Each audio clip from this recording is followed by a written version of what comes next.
আসবে আবার করবে, এরকম ভাবেই এই সংগঠন চিরদিন চলবে। আশাই রইল তোমাদের কাছে। এজন্য গভীর মায়ার বন্ধন, এজন্য মোর ভালোবাসা, এজন্য আমার প্রেম তোমাদের মাঝে ছড়িয়ে দিয়েছি। আমি যেন ধন্য তোমাদের জন্য। ভালোবাসা হোক সবার জন্য, উন্মুক্ত ভালোবাসা। এই ভালোবাসার মাঝে আমাদের অনেক আশা।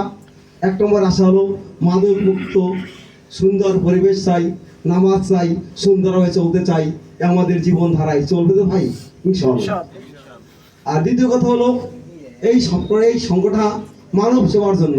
আমরা এসেছি মানুষের মাঝে বেঁচে থাকতে চাই। আমরা মানুষের সেবা করে যেতে চাই। মানুষকে আমরা সেবা করব।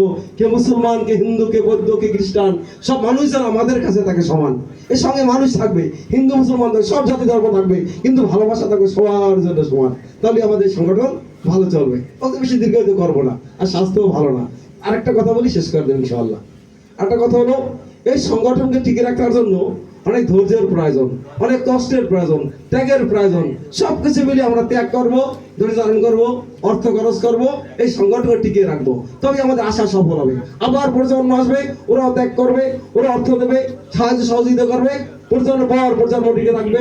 আমরা হারিয়ে যাব তোমাদের মাঝে, নূতন প্রজন্ম আমাদের কাছে, ওরা এই সংগঠন ধরে রাখবে, চিরদিন টিকে থাকবে। আশা রইল তোমাদের কাছে। সকলে ভালো থাকো। শুকর আলহামদুলিল্লাহ। আসসালামু আলাইকুম।